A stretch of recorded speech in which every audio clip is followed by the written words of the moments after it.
બધા વાતું ભક્તિની કરાય, એમ ભક્તિ કરવી છે વાતું કરાય બધાની, મારી કોઈ ના નથી. પણ જલારામ ઘોડે કોક માંગવા આવે અને હાલતી થઈ જાય એવી કેટલી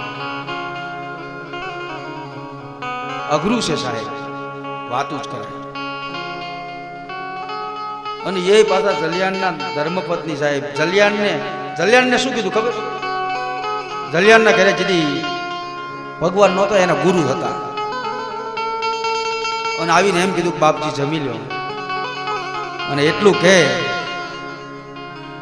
ફતેપુર વાળો સાહેબ, કોણ? આપણે તો બધાને મોઢેના સાબકા બહુ સાંભળ્યા છે. ભોદલરામ બાપા સાહેબ, એને બહુ સાબકા માર્યા બધાને. અને સંતો સાબકા છે ના મારે શબ્દના. કહે જલિયાણ, હા હું તારા ઘરે જમવા આવું એની ના નહીં, જમવા બેસું એની ના નહીં, પણ શરત છે. બોલો બાપ. હું જમીન ઉભો થાઉં ને પછી તારે મને દક્ષિણા, એમાં દક્ષિણા એટલે કે હું માંગુ તારે આપવાનું. કશો વાંધો નહીં બાપ. પણ જલારામ બાપા પ્રાર્થના કરે છે કે બાપજી કે હા, એ કે મારી પાસે જે હોય એ માંગજો કે હું તમને આપી શકું. અરે જલિયાણ, તારી પાસે છે એ જ માંગવું છે, બીજું ક્યાં માંગવું છે મારે?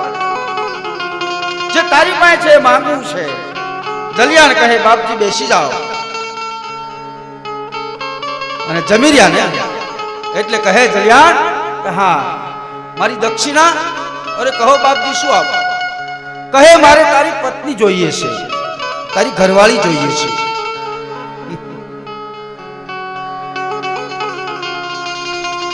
જલિયાણ કહે છે ગુરુદેવ, હું ના નથી પાડતો,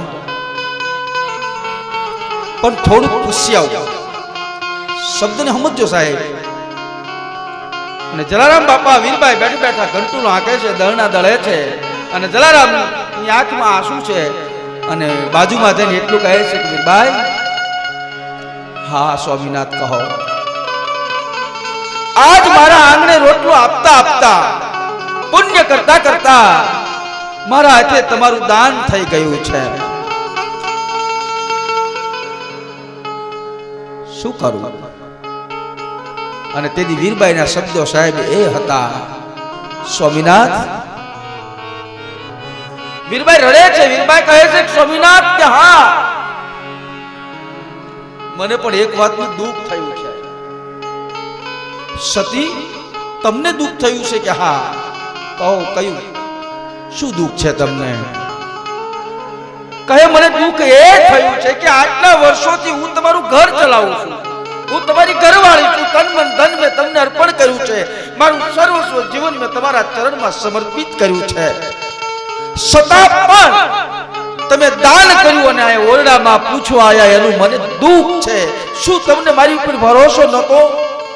તમને મારી ઉપર વિશ્વાસ નહોતો? તમને મારી ઉપર શ્રદ્ધા નહોતી? શું હું તમને ના પાડે તો હું ન જાત? આ ઓરડામાં પૂછવા એ મને દુઃખ છે સાહેબ. વિચાર તો કરો કે આ પતિ પત્નીનું જીવન કેવું હશે. દાન આપવા વાળા જે દાનમાં જવા વાળા બે રડે છે. શા માટે? એક મને પૂછાવાટ રાખી એટલા માટે. અને એક પુરુષ દાન થયું છે છતાં એને દુઃખ નથી. દાનમાં જવું છે એને પણ દુઃખ નથી સાહેબ. અને એ વીરબાઈનું બાવડું આપી દીધું સાહેબ. ત્યાર પછી સીમાડે પહોંચ્યા ને એટલે ભગવાને જોડીને ઝંડો આપીને એમ કીધું કે તમે થોડી વાર ઉભા રહ્યો, હું હમણાં આવું છું. જો આપણા મગજમાં નો બેહો.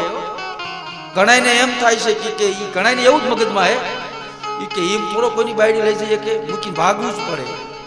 એમ નથી. આપવા શું આવ્યો છે હિસાબ કરો તમે. એને ઈ જોડીને ઝંડો આપ્યો છે સાહેબ. આજે પણ વીરપુરમાં કોઈ દી લાંબો હાથ નથી કરવો પડતો. આ દેશના મહાપુરુષ, આ દેશનો સંત તમને કંઈક આપવા માટે મહેનત કરે છે.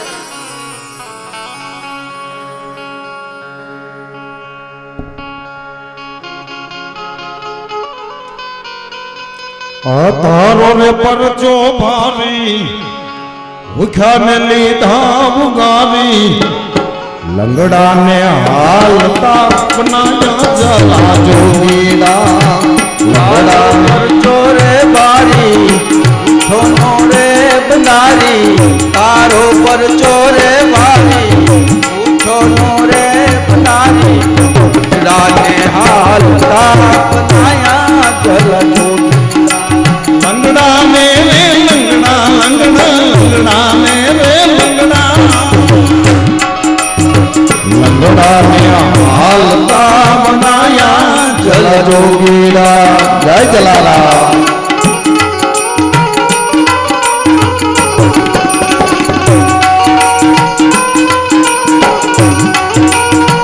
હાર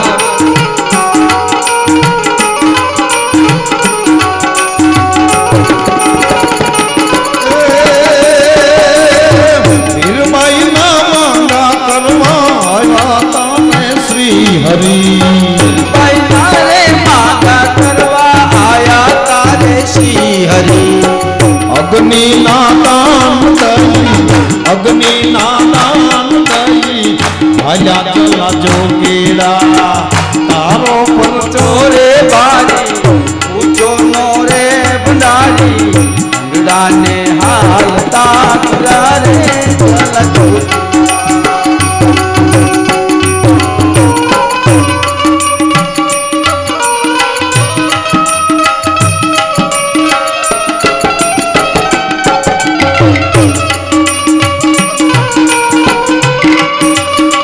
આ સર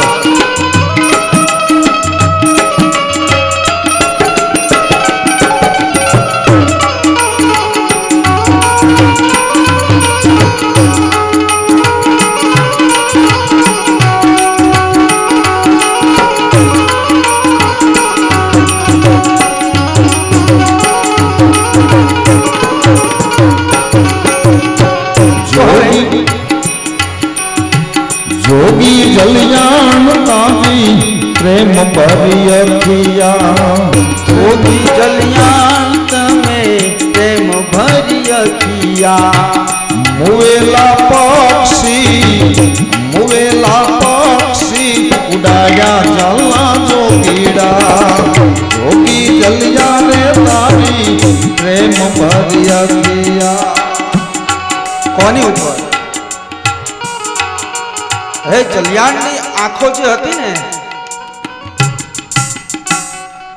એ પ્રેમી હતી સાહેબ સંતો ઉપર મહાપુરુષો ઉપર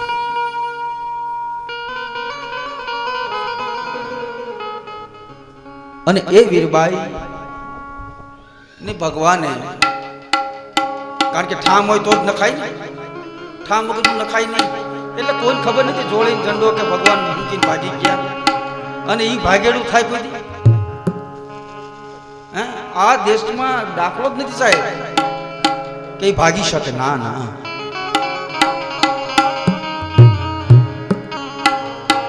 પણ જલિયાણની ભક્તિ અને જલિયાણની શક્તિ હતી સાહેબ હું એક કથા કરું છું કે આ દુનિયામાં ભગવાનના રૂપ 3 છે તો આ દુનિયામાં દુઃખ પણ 3 છે અને આ દુઃખને મટાડવા માટેના માર્ગ પણ 3 છે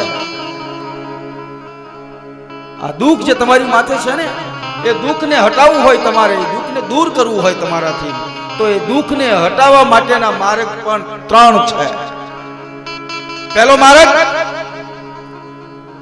કર્મ માર્ગ છે સાહેબ તમને કદાચ એવું લાગતું હશે કે લોકો આપણને સત્સંગ કરે તો એમ કહે